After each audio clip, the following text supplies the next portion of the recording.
So outcome number one was exceeding our outreach goals. So within our project, the Halton Youth Initiative had two kind of streams of outreach goals. One was our internal goals, right? We had a certain structure for how many teammates we were supposed to have, how many community partners we were supposed to have, as well as tracking volunteer hours, in-kind support, adult volunteer hours, and all of that helped kind of give us a little bit of framework of like how big we should be. Eventually it just exploded after COVID happened. It really, by going virtual, we really kind of broke through all of those goals. And just if the input and energy was there for people to join in, we did our best to accommodate. With us ending up having 300 volunteers within the project, which was way more than what the original goal was. We also had outreach goals. So that was the three goals of the project: increasing awareness about local resources to a youth audience. So wanting to share about the HIP info database and what's going on with the towns and the libraries, Positive Space Network, Halton Black Voices, like what's going on within our community that could help a young person connect with the services or community, or just kind of those spaces that they should be showing up to. As well, we wanted to increase the awareness of topics that matter to youth, whether it was mental health or youth voice and leadership, menstruation equity, truth and reconciliation, climate change. We had a lot of things that we cared about and still do throughout the project, as well as collaborating with community partners, again, about creating those positive spaces for youth to come together. So one, I'll provide two examples and then we'll head to the youth. So one was really having amazing collaborative relationships with our community partners. So the picture on the right there is with the 7 Somebodies at our community night out. So that was with the MSB school, our kids network. We had folks from all sorts of community serving organizations. And when we were a brand new project, like we had been meeting for 3 weeks and we were already at our first community event, getting our name out there, chatting with the community, helping out. We even did a quick bounce test to make sure that the bouncy castle behind us was in, good tip-top working order. But really finding those ways to connect in with already existing events and networks helped us navigate our community better, and to really create that sense of wonder, I think, for the youth volunteers who then had a chance to go around and see the other organizations and to connect into something a lot bigger. The other picture that you see on the slide there is, of course, utilizing technology to really get our goals out there. So whether it was on Instagram, our website, YouTube, all of utilizing those platforms properly and effectively really helped kind of make a big splash with whatever it is that we were up to. So without further ado, let's head over to our youth speakers. Hi, I'm Ashley. Tanvi will also be speaking on this, but I'm going to start us off. So as Lily mentioned, the HYI was a 3-year project with the outreach goals of 48 youth community members and 1,500 youth learning or connecting with our project. We ended up engaging with 300 youth volunteers and 5,000 youth learning and connecting with our project, which is a pretty awesome surpass, if I do say so myself. So one way I was directly involved with surpassing this goal was when a few volunteers from North Oakville presented a How to Navigate High School presentation for grade 9s entering Holy Trinity High School in 2019. This event was presented to many students, including myself, because I was a student entering grade 9 at the time. I got to ensure that the material we presented made sense to a grade 9 and didn't overwhelm them. We were able to help students and make them aware of the resources available to them in the community, especially the HYI. Youth who learned about this were then able to join the project if they wished, or simply connect through the presentation put on. So we've surpassed our goals by working together to find a way to reach a large audience and yet create a very personal connection with each and every one of them. Whether it's our positive spirit or a promise of volunteer hours, we were able to educate so many people on our initiative that day. And I've got to be honest with you, passing these goals was not at the forefront of my mind all the time during this project. I actually didn't know that we had these specific goals until after the grade 9 presentation. So most of the time we reached our goals by doing our regular work in promoting youth voice and building community relationships. So I guess my point is that you don't have to constantly think about exceeding goals for them to happen. Sometimes it just happens if you focus on what you really want to see in your program. And I'll throw it over to Tammy. Yeah, and I just want to add on to Ashley is while reaching and hopefully exceeding your goals is really important, that usually will happen naturally if you treat your volunteers, your youth volunteers, as people and not numbers that are part of your goal. I didn't even know we had these goals, and I've been a member since not that long. It's been about 2.5-ish years, but I didn't know that we had these goals, and I found out when we started this workshop. So it's nice to know that I never felt like I was just being used to get that 48 volunteer position to get that goal, and instead I was there actually doing something. And speaking of doing something, I'm going to talk about how we found ways to surpass these goals. So I think the biggest thing that the HYI did was when we separated into our, my time volunteering with the HYI was all virtual. So at this point we had split up into different youth committees which focused on different things. And this ranged from Indigenous Truth and Reconciliation to 2 LGBTQIA+ awareness, climate change education, to just fun events like trivia and games nights. And there was always an event for everyone to participate in, and that helped youth connect with our project. Like my brother, he wanted to join in for the games night, and he did. He came for a book club event that we hosted, and he was in grade 5, and he was able to connect with the projects because that's something that interested him.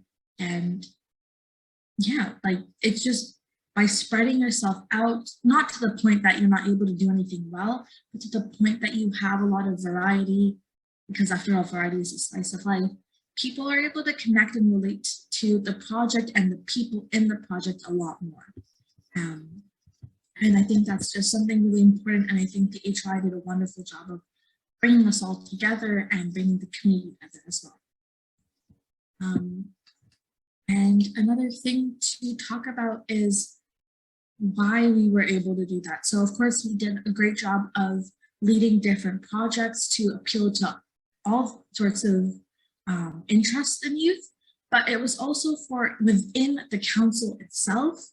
We gave opportunities to lead solutions to the issues that they were interested in. And essentially what you're doing is you're giving youth autonomy. I volunteered at a lot of other places too, but none of them have been as impactful as the HYI has been, because none of them have given me a role where I get to dictate that, you know what, let's work on something related to climate change education, because that's something I'm interested in, that's something I want to pursue, and that's something we should do. And it's helped me really take advantage of the opportunities that I have and use it to do something good in my community, which otherwise in other places I usually am told, okay, we're going to do this, this, and this. I need you to do this, this, and that. So you're just following what people are saying instead of taking the time to learn what you should be pursuing.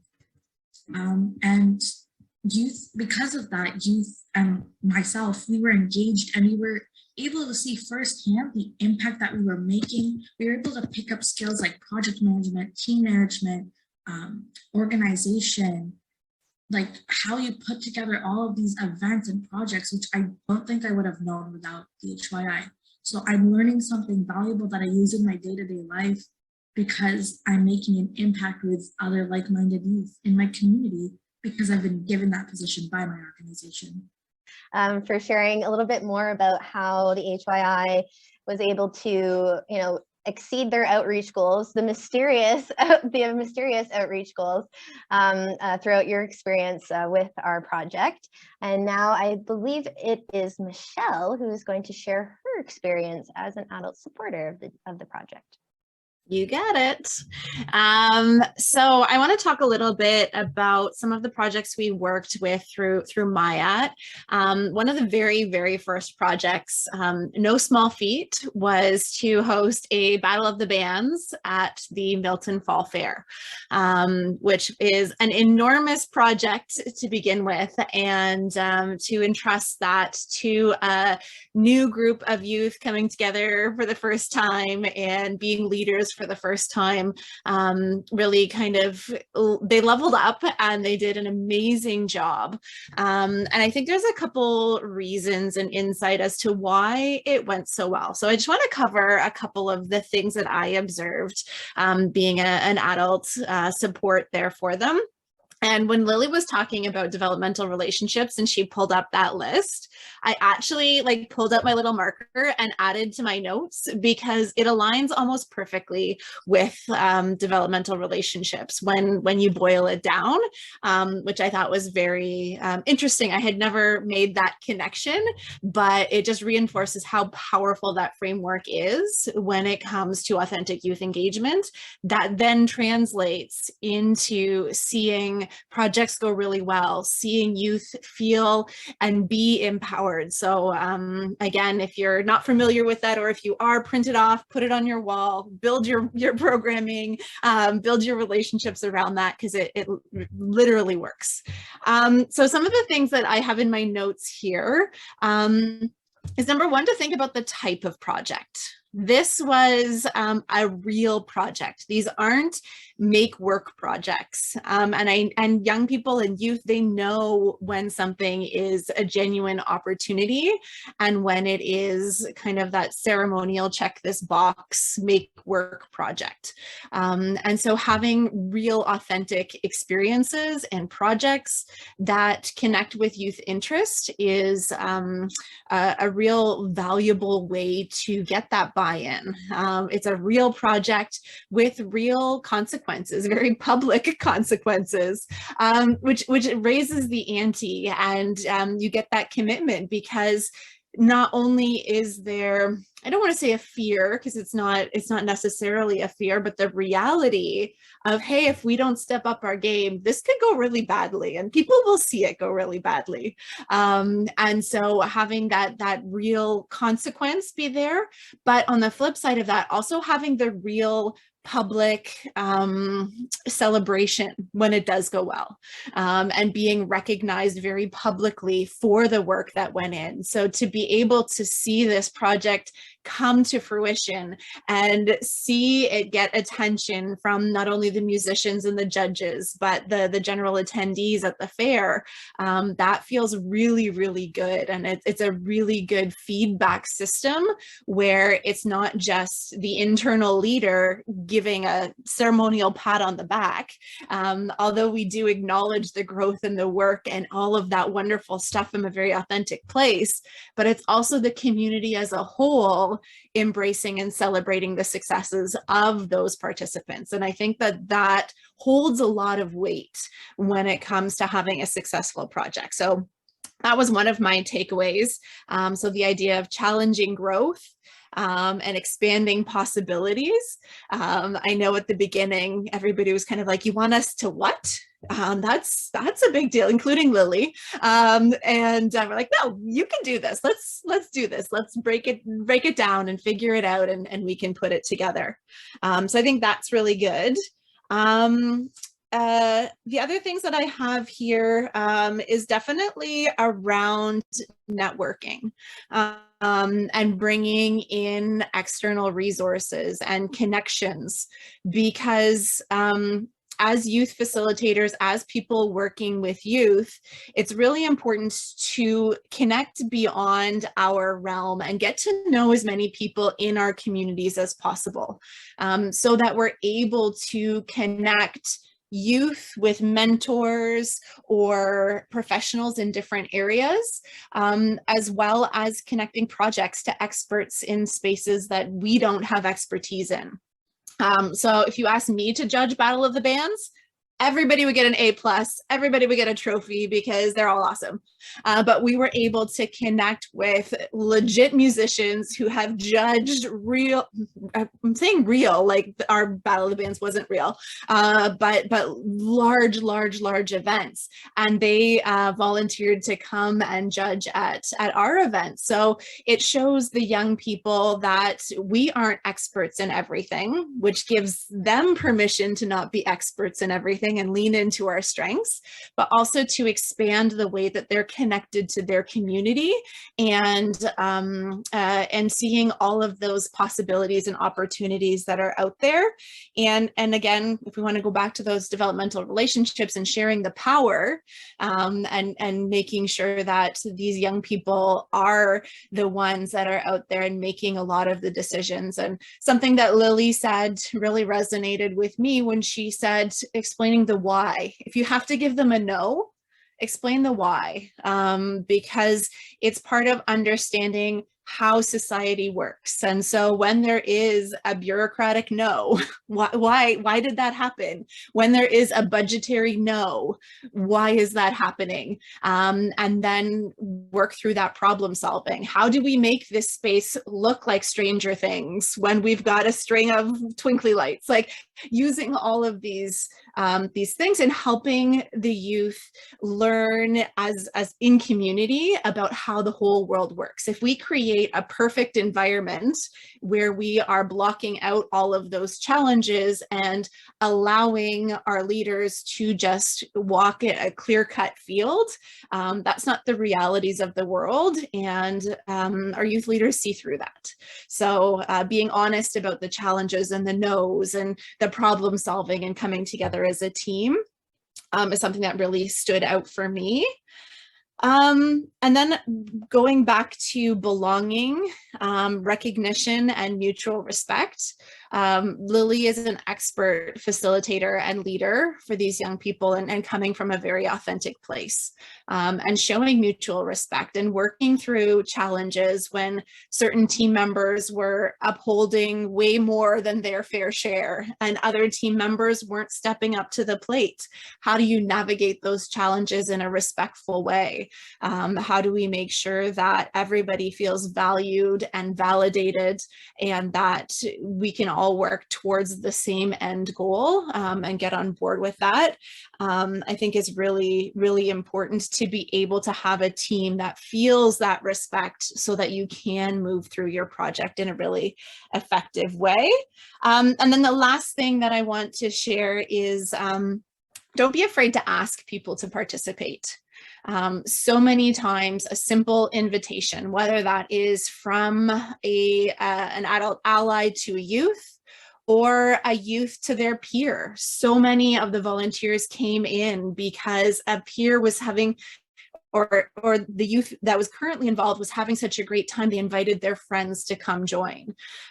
Or they knew somebody in their community that might like to participate, or they knew somebody who was a singer that wanted to join the Battle of the Bands, or somebody who could decorate, or somebody who was an artist. And so using that ability to invite people to participate, those invitations can go so far. So many people are sitting right on the brink of getting involved, and all it takes is a friendly smile and invitation to come join. So whether that's facilitator to youth, youth to youth, and for adults to activate their networks and connect to people that they know and bring them into the folds. And don't be afraid to mentor other adult allies who maybe don't feel like they're a youth ally and maybe need a little bit of guidance to become more comfortable working with the youth demographic, because it might be out of their comfort zone. So it was such a privilege to work with these young people and to watch them pull off some amazing things, and to see Lily expertly support them on their journey to being leaders and to bringing their vision to life. It's just these young people are going to go so far in life, and they're going to carry this experience with them because of the way that it was structured. So thank you for letting me be a part of it. And I hope that was what you were looking for, Lily. Oh, absolutely. Thank you so much, Michelle, for your insights. Michelle connected with us so many times and believed in us from day one. Yes, I was a little shocked on the very first day of the Milton Youth Action Team on July 2nd, 2019, to have the invitation to run the Battle of the Bands in the youth hangout space. But we did it in less than 10 weeks of knowing each other. So I'll never forget that. And I think that kind of speaks to you know, as people who work with youth, is supporting one another, right? Like knowing that Michelle believed in me as like, I was a totally new kid on the block, had just moved here from Kitchener-Waterloo, and was embraced with open arms, really just made me feel comfortable and confident that, you know, I had some friends and some connections that were going to help make this possible, right? And to support youth and to the best of our abilities. So thank you, Michelle. And definitely seeing all the different best friends and siblings that came together during their time here with the Halton Youth Initiative is truly one of my favorite testaments of how successful this project was the friendships and the relationships that have been established and continued on long after their volunteer journey with us.